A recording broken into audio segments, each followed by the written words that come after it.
Oh my goodness. Don't do this if you're buying a house. That's my strong hook. We are going to talk about things you should not do, mistakes that people make if they're going to be buying a house. And so I'm here today. My name is John Durham with the Durham Real Estate Team here at Keller Williams. This is our great partner, Jamie Bailey with Southeast Mortgage. And so we're going to talk more so from a mortgage side, things you should not do if you're going to buy a house. So you've given us some examples. So tell us a little bit about what you see and mistakes that people make.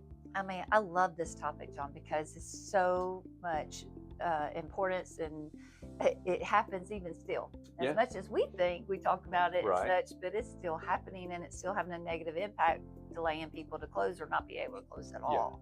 So I'm so thankful to have this opportunity to sit with everybody and talk about it. I think the biggest thing I'm going to say is acquiring any new debt. Okay. So the biggest one is going to be Affirms. Have you heard of these? Affirms?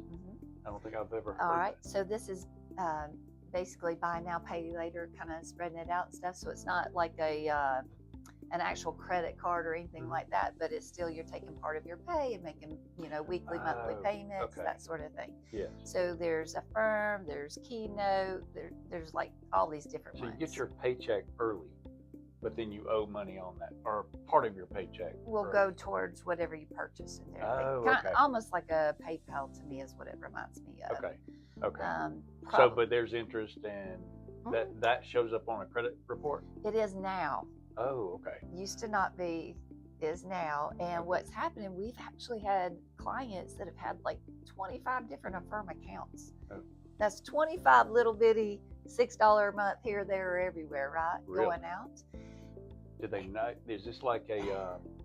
I don't even know how to ask. Sorry. I thought she was going to say, just so you know, one of the biggest ones for 25 years in the real estate business is we would always hear about somebody going out the day before closing and buying a car, right? And all of a sudden, the closing's off, right? They just ruin the closing. But now this is new stuff like Affirm. I didn't even know what an Affirm was. Yeah. My question is, so somebody has 10 streaming services, Netflix and this and that, and they don't even know they're paying for them. I'm assuming these people had to sign 20 different Affirm accounts. Absolutely. So they should know they have it. Absolutely. Why would you do it?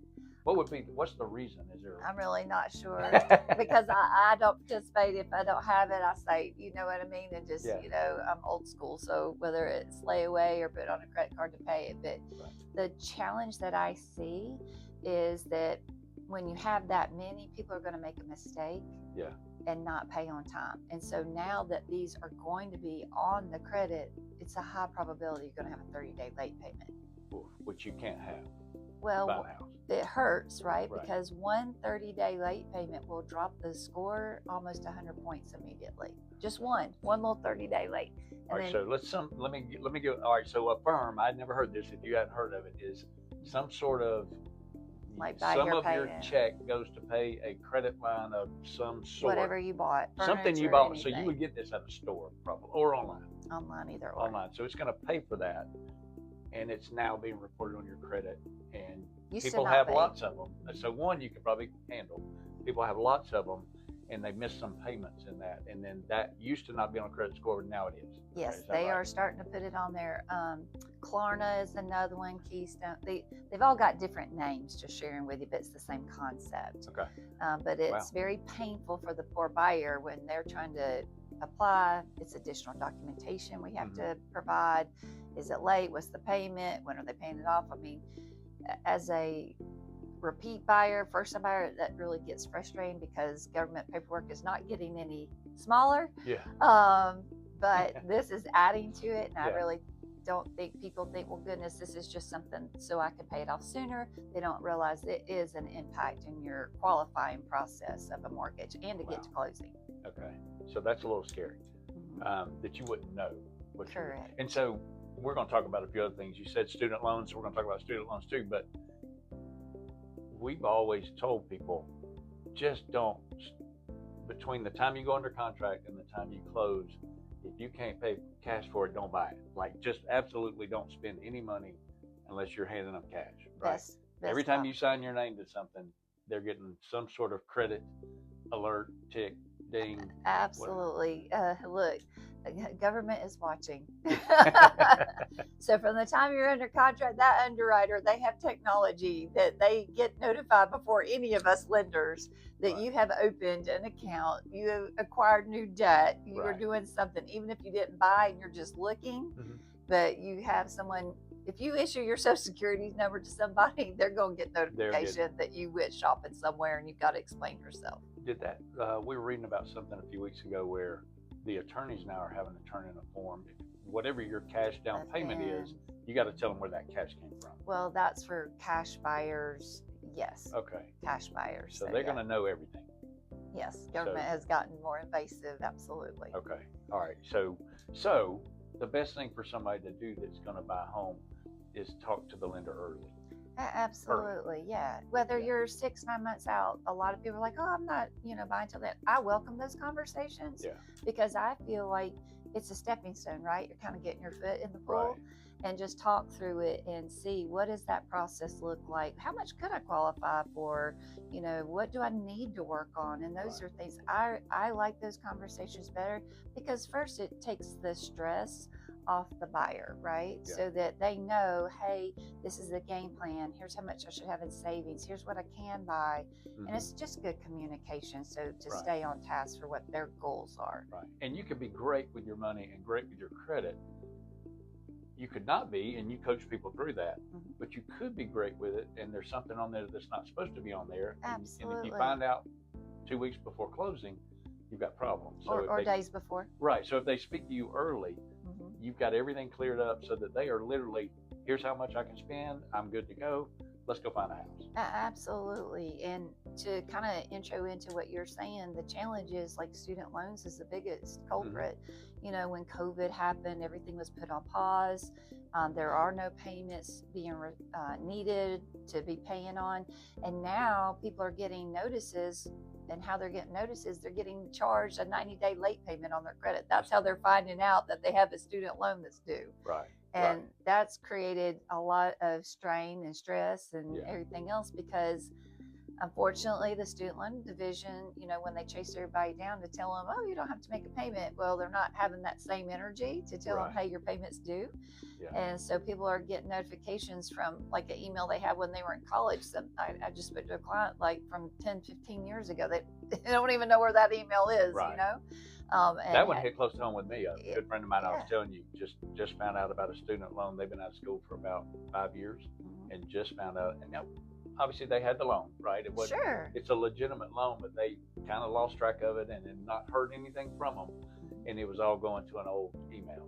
Right. So now they know that they've got a $30,000, $40,000 loan. Yeah. That they didn't remember. So I would, if you know that you have student loans, I would highly encourage you to reach out to them, find out about it. When is it due? Are they forgiven? Because there's a lot of forgiveness programs out there, but a lot of it had to be passed through Congress, different things like this. But definitely, if you think you might have student loans, please do yourself a favor and check the status of that on your own. Make sure they have all the updated information because it's critical. And for people to find out by a 90-day late payment, that really it hurts a lot. And when I say hurt, that means it's a harder process to get that approval because now you have a 90-day, not just a 30-day. And those are very challenging to overcome. And by the way, we don't want to scare anybody. We walk people through this process every day. This is not a scary or daunting process at all. We're just giving you the things to absolutely don't do if you think you're going to be buying a house anytime soon. Absolutely. It's for educational purposes. Right. I try really hard to make buyers beware of what ifs. All right, I got one. What about when we get somebody that says, we say, hey, call Jamie. She's going to pull your credit. And she's going to ask you for some documentation, do all that. And they say, I don't want you to pull my credit. It'll make my credit score go down. Is that true? Oh, sure. It can have an impact. For me, I always kind of start with a soft inquiry. A soft inquiry, for those that might not be familiar with that, it's just a nice way for the lender to be able to see the actual scores, look at what's happening on the credit, but provide good strategy and resources if there's anything to do for improvement. Okay. So I like that personally. So when you pull somebody's credit at one time, I mean, I guess if you went out and had 10 credit card companies pull your credit, that would be really bad. But if you as a lender pull somebody, it's one pull on their credit, they're not dropping 100 points or something. Oh, They're just a few no. points. Yeah. So they're still and good. even then you have a window, a courtesy window, because obviously if people are shopping with other lenders, you know, what Right. services, what programs, as Okay. long as it's within that small window of timeline, it should all read about the same anyway. And these Okay. aren't bad things. you Right. know, so. Okay. Now I've heard horror stories. It's never happened to me. I don't know if it's true or not. But so if I go to you and you pull my credit, you're pulling my credit. If I go to some brokers, sometimes they will run my credit through several different entities, which are all pulls on my credit. Yes. Could be 10 of them, 20 of them. Okay, Kind of go into a car dealership. yeah. Stay away from the cars, please, if you're buying a house. Yes. Wait till the house is closed before you buy a car. But having said that, because we do live in Atlanta, Yeah. and in Atlanta you gotta have a car. Right. So I have had clients like Jamie. I didn't have a car payment, but my car died. It's more expensive, you know, versus just can I get a loan? Yeah. So John, can you get a loan when you're buying a house? Can I? You can if you talk to your lender. I'm not going to answer that. I don't know. We tell everybody no. Absolutely not. But it's a conversation again, right? Ask me. So for me, I would ask my potential buyer, like, well, tell me what's the max budget, right, of a payment that you're going to have, and I insert that in their debt ratio. Okay. So based on what they want to purchase, right, with the potential payment, and then I can tell them, hey, this is how this will impact your buying power. So it's not always. I think the biggest thing is just communicate with your lender. Tell them, no surprises. Don't just do it on your own without consultation. That's where you get hurt. First of all, have a lender you can trust, right? And then second of all, get information from the lender that you trust and follow that. Yes. That information. Please don't go outside the lines. All right, our marketing person is getting nervous over here. One thing, and then we'll end it. And this is dealing more with your agents probably than yourself, but we started talking about things. So now you're under contract. You're buying a house, and you go in and do an inspection with a good home inspector, and you decide you want a few things fixed on the house. So that's your agent's going to then turn in an agreement, or they're going to ask for the seller to repair these things. And sometimes on those you put all work done by a licensed contractor, and that comes to you. Absolutely. And that work was not done by a licensed contractor. Now, I'm not telling you not to ask for a licensed contractor. If it's electrical, if it's something that could burn your house down or something major like that, I'd probably ask for that too. Absolutely. But if you're going to ask for it, you got to make sure that it's a licensed contractor doing the work. Correct. If it's a contractor, there are lots of good contractors that do work that are not licensed contractors. If you're going to ask for a licensed contractor, it's got to be a licensed contractor, or else you're going to say, whoops. I need the receipts and the license to match the terms on the contract that were signed and negotiated by both the buyer and the seller. So be very careful what you ask for. Absolutely. If you want it, great. Provide the documentation. Make sure it happens. Get the receipts.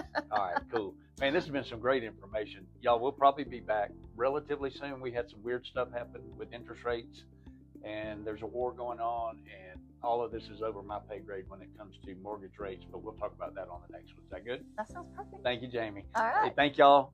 This is long, so maybe you'll see the whole thing on YouTube if you want, but for social media, please follow us because it'll be broken up into bite-sized chunks on social media. See y'all soon.